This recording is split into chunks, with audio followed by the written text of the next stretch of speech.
बिस्मिल्लाहिर्रहमानिर्रहीम। तमाम देखने और सुनने वालों को मेरी तरफ से अस्सलाम वालेकुम। आज का हमारा टॉपिक है सिक्स्थ मैथ एक्सरसाइज 1.3 का क्वेश्चन नंबर 3 हम सॉल्व करेंगे। क्वेश्चन नंबर 1 और 2 जो था हमने इससे पिछले लेक्चर में सॉल्व किया था, अब हम 3 से आगे सॉल्व करेंगे। अब 3 में हमारे पास स्टेटमेंट क्या है, what is the HCF of any two prime numbers. कोई भी दो अव्वल अदाद को मुफरद अदाद भी कहते हैं। कोई भी दो मुफरद अदाद का हमने क्या करना है, आदे आज़म फाइंड आउट करना है। अब हमारे पास मुफरद अदाद कौन से होते हैं? मुफरद अदाद वो होते हैं जो खुद के टेबल में आए, यानी कि उनके दो फैक्टर्स, सिर्फ दो फैक्टर्स बने, ज़्यादा फैक्टर्स ना अपने। मुफरद अदाद कौन से होते हैं? एक 3 होता है, 2 होता है, उसके बाद 5 होता है, 7 होता है। हमने क्या करना है, उसका सिर्फ क्या करना है, मुफरद अदाद के हमने एच से फाइंड आउट करना है। अब देखें, फर्ज करें हम 3, अब कोई भी ले लें हमने मुफरद अदाद। अब 3 के फैक्टर्स हमारे पास क्या बनेंगे, अगर 3 के हम करें तो 1 मल्टीप्लाई बाय 3, ठीक है। इसका एचसीएफ हमारे पास क्या आ जाएगा, तो एचसीएफ इसमें से हम मुश्तरक निकालेंगे। अब दूसरा अदद हम 5 ले लेते हैं, फर्ज करें, ठीक है। अब 5 में हमारे पास क्या होगा, 1 मल्टीप्लाई बाय 5, ठीक है। तो 1 मल्टीप्लाई बाय 5 होगा। अब देखिए इनमें मुश्तरक हमारे पास कौन सा होगा, तो मुश्तरक होगा हमारे पास एचसीएफ, इसका क्या बनेगा, एचसीएफ हमारे पास बनेगा 1, ठीक है, क्योंकि दोनों में 1 मुश्तरक है, तो यही इसका एचसीएफ बनेगा। अगर हम किसी और दो प्राइम नंबर का भी ले लें तो उनका भी एचसीएफ 1 आएगा, क्योंकि उनमें भी एक ही कॉमन आएगा, बाकी ये आखिर वाले अदाद मुख्तलिफ होंगे उसके, क्योंकि दो फैक्टर हमारे पास होते हैं। तो इसका आंसर हमारे पास 1 ही आएगा, ठीक है। तो अब हम सॉल्व करते हैं क्वेश्चन नंबर 4। बिस्मिल्लाहिर्रहमानिर्रहीम। हमारे पास क्वेश्चन नंबर 4 की स्टेटमेंट है, can the highest factors of 8 and 64 be greater than 8। वो कहता है कि 8 और 64 का जो अपना हाईएस्ट कॉमन फैक्टर्स है वो 8 से बड़ा हो सकता है। एक्सप्लेन यूर रीजनिंग, क्या 8 और 64 का आधे आज़म 8 से बड़ा हो सकता है? अपने जवाब की वजाहत करें, ठीक है। तो हमने क्या करना है, देखें, अब हम क्या लिखेंगे यहाँ पे, नो, ठीक है। यहाँ पे हम लिख देंगे कि नहीं, 8 से बड़ा इसका कोई जो है एचसीएफ नहीं हो सकता, ठीक है, नो लिख देंगे। अब इसकी नो या नहीं लिखेंगे। अब देखें इसकी वजाहत हम किस तरीके से करेंगे। अब देखें 8 के हमारे पास फैक्टर्स क्या बनेंगे। अब देखें 8 के फैक्टर्स हमारे पास बनेंगे, अगर इसकी हम तजज़ी करें, ठीक है, इसकी हम अगर तजज़ी करें तो तजज़ी किस तरीके से होगी, 8 की होगी, इसी तरीके से। अब 8 2 बचे, क्या बचेगा, 4 बचेगा, इसी तरीके से फिर 2, फिर क्या बचेगा, 2 बचेगा, फिर 2 और 1 बचेगा, ठीक है। अब देखें इसमें हमारे पास तजज़ी क्या आ जाएगी, इसके अंदर हमारे पास आ जाएगी 1 2 4, ठीक है। इसके बाद कौन सा होगा, और हमारे पास 8 खुद आएगा, ठीक है। अब देखें इसके टेबल में जो आ रहे हैं फैक्टर्स बनेंगे। अब इसके बाद हमारे पास कौन सा है, इसके बाद हमारे पास 64। अब 64 कौन सा होगा, अब इसके अंदर 64 भी होगा। 64 में हमारे पास कौन कौन से अदाद आएंगे, 64 में भी हमारे पास क्या आ जाएंगे, 8 तक होंगे, 8 8 64, ठीक है, 2 2 द 4, ठीक है, इसी तरीके, ठीक है, इसके हमारे पास फैक्टर बनेंगे। अब देखें यहाँ से हमारे पास 8 से बड़ा कौन सा है, यहाँ पे कॉमन फैक्टर, सबसे बड़ा कॉमन फैक्टर कौन सा है, तो सबसे बड़े हमारे पास 8 ही है। 8 से आगे तो कोई नहीं है, 16 है, तो अगर ये आगे आएंगे 16 32 या ये आएंगे तो इसमें यहाँ पे कॉमन फैक्टर तो नहीं होगा, तो ये 8 ही आएगा, ठीक है। तो यही इसकी एक्सप्लेनेशन हो गई कि हमारा 8 से बड़ा इसका जो है वो आधे आज़म नहीं आ सकता 8 और 64 का। बिस्मिल्लाहिर्रहमानिर्रहीम। अब हम सॉल्व करते हैं क्वेश्चन नंबर 5 को। क्वेश्चन नंबर 5 में हमारे पास स्टेटमेंट क्या है, स्टेटमेंट को देखें, Alize has 16 science books, 28 math books and 30 English books. She wants to pack these books equality without mixing the books and no left over, ठीक है। What is the greatest number of books she can put in each package. अब हमने इसमें उर्दू में क्या है, हमारे पास अलीज़े के पास 16 साइंस की किताबें, 28 रियाजी की और 30 अंग्रेज़ी की किताबें हैं। हर पैकेट में एक ही मजमून की किताबें हों, हर पैकेट में क्या हों, एक ही मजमून किताबें हों, कोई किताब बच भी ना जाए। हर पैकेट में कितने ज़्यादा से ज़्यादा किताबें रखी जा सकती हैं, यानी कि हमने इन तीनों में एक मुश्तरक चीज़ रखनी है, एक जैसी किताबें ही रखनी हैं। तो वो कितनी होंगी पैकेट्स, तो हम कितने कितने के पैकेट्स बनाएंगे, तो उसको हम मेंटेन, तो हम क्या करेंगे, इनकी हर एक की अलग-अलग से हम तजज़ी कर लेंगे, ठीक है। अब देखें हमारे पास कितने पैकेट्स हैं, हमारे पास 3 तरह के हमारे पास बुक्स हैं, ठीक है। एक कितनी है, 16 है, एक कितनी है, 28 है, और कितनी है, 30 है। अब हमने क्या करना है, इनकी फैक्टराइजेशन करेंगे, ठीक है, इनको हम तकसीम करेंगे। अब ये 2 पे तकसीम होगा, 2 15 30 बन जाएगा। इसी तरीके से ये फिर 3 पे होगा, फिर 3 3 3 5 15, फिर ये 5 पे हो जाएगा और 1 नीचे बचेगा। इसी तरीके से ये 2 पे जाएगा तो क्या बचेगा नीचे, 14, ठीक है। अब ये 14 किस पे जाएगा, फिर 2 पे जाएगा, 2 7 14 बन जाएगा, और इसी तरीके से ये 7 पे जाएगा, 1 बच जाएगा नीचे, ठीक है। अब देखें ये 16 है तो 2 पे जाएगा तो 2 8 16 बन जाएगा, फिर ये 2 पे जाएगा तो फिर कितना बचेगा हमारे पास, फिर आ जाएगा 4। अब 4 ये फिर 2 पे जाएगा, फिर 2 बचेगा, और इसी तरीके से ये फिर दोबारा 2 पे जाके 1 बन जाएगा। अब देखें अब हमारे पास क्या है, 30 है। 30 के हमारे पास फैक्टर्स क्या आ जाएंगे, 2 को मल्टीप्लाई कराएं 3 के साथ, इसी तरीके से 5 के साथ मल्टीप्लाई कराएं।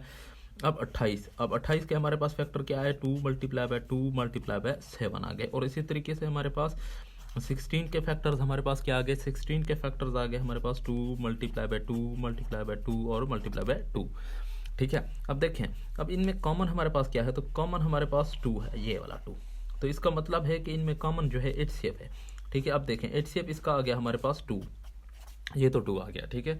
अब हमने क्या करना है, अब हमारे हर बुक की कितनी की और कितने बनेंगे, 2 किताबें आएंगी हर पैकेट में, हमने 2 किताबें ही पैक करेंगे तो इक्वल जो किताबें होंगी जो पैक हो जाएंगी, और फिर कोई किताब भी बाकी नहीं बचेगी। तो इसका HCF हमारे पास 2 आ गया, तो हम लिखेंगे ईच पैकेट बुक्स, ठीक है। ईच पैकेट बुक्स, हर पैकेट में बुक होंगी 2 होंगी, ठीक है।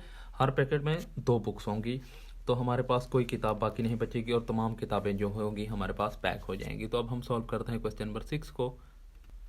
बिस्मिल्लाहिर्रहमानिर्रहीम। अब हम सॉल्व करते हैं क्वेश्चन नंबर 6। क्वेश्चन नंबर 6 में हमारे there are 50 students of grade 6, 7 students of 70 students of grade 7 and 80 students of grade 8। A teacher wishes to arrange them in equal parts in a row. Find the greatest number of students that's arranged in a row.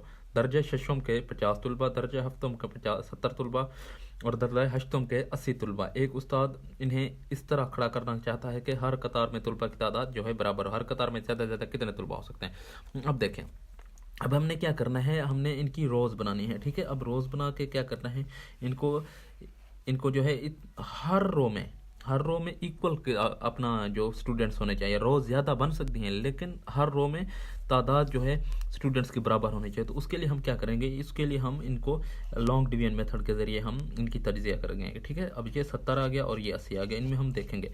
अब देखें ये इस पे कितने पे जाएगा, ये 10 पे जाएगा, ठीक है। पहले हम किस पे निकालेंगे, 10 पे निकाल। जब ये 10 पे निकालेंगे तो इसका आंसर क्या आ जाएगा, 10 5 15 और इसी तरीके से 10 7 70 और 10 8 80, ठीक है। 8 नीचे बच जाएगा। अब देखें अब हमारे पास क्या बनेगा, 10 की अगर हम रो बनाएं, 10 की रो बनाएं, 10 की कितनी रो बनाएं, 50 की 5 रो बनेगी, 70 की 7 रो बनेगी, 80 की 8 रो बनेगी, लेकिन हर एक में 10 तलबा होंगे, ये तो कन्फर्म हो गया, ठीक है। तो इसका आंसर क्या आ जाएगा, हमारे पास आंसर आ जाएगा हमारे पास 10, ठीक है। हर कतार में कितने 10 बच्चे हम अगर खड़े करें तो हमारे पास एक कतारें ज़्यादा बन जाएंगी लेकिन हर कतार में तलबा की तादाद बराबर होगी, ठीक है। तो इसका आंसर हमारे पास क्या आ जाएगा, 10 आ जाएगा। बिस्मिल्लाहिर्रहमानिर्रहीम। अब हम सॉल्व करते हैं क्वेश्चन नंबर 7 को। क्वेश्चन नंबर 7 का स्टेटमेंट है, a room as 10 metre 15 centimetre long and 8 metre 80 centimetre wide. The floor of room is paved with square tiles. Find the length of the largest tiles that can be used. ठीक है। एक कमरा 10 metre 15 centimetre लंबा और 8 metre और 80 centimetre चौड़ा है, ठीक है। फर्श पर मुरब्बी शक्ल की टाइल लगानी है। अब देखें ऐसी सबसे बड़ी टाइल की साइड मालूम करें जो पूरे फर्श पर बगैर कटे इस्तेमाल हो सके। अब हमने इसमें क्या देखना है, अब देखें हमारे पास क्या है, लेंथ। अब लॉन्ग कितना है ये हमारे पास, अब लंबाई कितनी है इसकी, लेंथ कितनी है, देखें ये कितनी है हमारे पास 10 मीटर, ठीक है, और 15 सेंटीमीटर। अब हमने क्या करना है, अब इसको हमने सेंटीमीटर या तो मीटर में कन्वर्ट करना है, तो हम इसको क्या करेंगे सेंटीमीटर में कन्वर्ट कर लेंगे। अब 1 मीटर में कितने सेंटीमीटर, 100 सेंटीमीटर होता है। तो 10 को किसके साथ मल्टीप्लाई कराएंगे, 100 के साथ मल्टीप्लाई कराएंगे, तो हमारे पास क्या बन जाएगा, हमारे पास सेंटीमीटर में ये चेंज हो जाएंगे, ठीक है। इसको हम प्लस में साइन चेंज कर देंगे। इसी तरीके से ये इसके साथ मल्टीप्लाई होगा तो 1000 को इस यहाँ जमा करें तो 1015 सेंटीमीटर बन जाएगा। ये टोटल इसकी लंबाई बन जाएगी हमारे पास, ठीक है। इसी तरीके से हम इसकी चौड़ाई को भी देख लेते हैं। अब चौड़ाई इसकी क्या बनेगी, वाइड, ठीक है, वाइड W। अब देखें अब इसकी क्या बनेगी 8 मीटर है तो 8 को किससे मीटर में को सेंटीमीटर कन्वर्ट करने के लिए 100 के साथ मल्टीप्लाई करेंगे और 80 सेंटीमीटर पहले से ही मौजूद है। अब देखें 8 जब इसके साथ मल्टीप्लाई होगा तो 800 बन जाएगा, ठीक है, 808 सेंटीमीटर बन जाएगा, ठीक है, ये 808 सेंटीमीटर बन गया। अब इसकी हमने सेंटीमीटर में भी कन्वर्ट कर लिया। अब हम क्या करेंगे, हमने क्या करना है, इसकी टाइल की लंबाई फाइंड आउट करनी है। तो टाइल की लंबाई यानी कि मुश्तरक हो जो कि दोनों में बराबर बन जाए, तो हम क्या करेंगे, लॉन्ग डिवीजन मेथड के जरिए हम इसकी HCF फाइंड आउट कर लेंगे। 1015, ठीक है, 1015 के बाद 808। अब देखें ये किस पे जाएगी, अब देखें ये इक्वल जो जाएगी 5 पे जाएगी, ठीक है, दोनों पे जाना चाहिए। अब 5 2, ठीक है, कितना बन गया 10। इसी तरह 5 3 3 कितना बन गया हमारे पास, 5 पे जब जाएंगी 5 2 और एक आगे फिर 0, और इसी तरीके से 205 को जब हम 5 के साथ मल्टीप्लाई करें तो कितना आता है हमारे पास यहाँ पे हम क्या करेंगे, 0 लगा देंगे। 0 क्यों लगाएंगे, क्योंकि हम दो अदा के कर रहे हैं तो इस वजह से 0 लगा देंगे। अब देखें 3 आ जाएगा, 203 बन जाएगा, 15 है ना लास्ट में। अब देखें 1551 आ जाएगा, इसी तरह 3 आगे चला जाएगा, 6 आ जाएगा, और इसी तरीके से और ये किस पे जाएगा, ये कितना था हमारे पास 880 था, ठीक है, 880। अब देखें ये 16 बन जाएगा, 16 के बाद ये हमारे पास क्या बन गया, ये 16 आ गया, और इसी तरीके से ये भी 16 आ जाएगा। अब हमारे पास इसका फाइनल आंसर क्या आ गया, 5। देखें तो देखिए हमारे पास इसका मुश्तरक क्या बन गया, हमारे पास आ गया 5। अब देखिए 5 मुश्तरक आ रहा है तो इसका मतलब है कि आगे हमारे पास कोई मुश्तरक नहीं आएगा।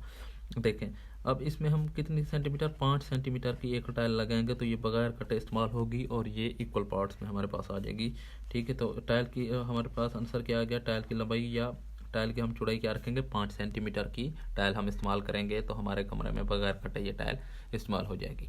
तो अगर आपको वीडियो अच्छी लगी तो हमारे वीडियो को लाइक कर दें और चैनल को सब्सक्राइब कर दें और साथ में बेल आइकन के बटन को दबा दें ताकि नई वीडियोज़ का नोटिफिकेशन आप तक पहुँचता रहे। अल्लाह हाफ़िज़।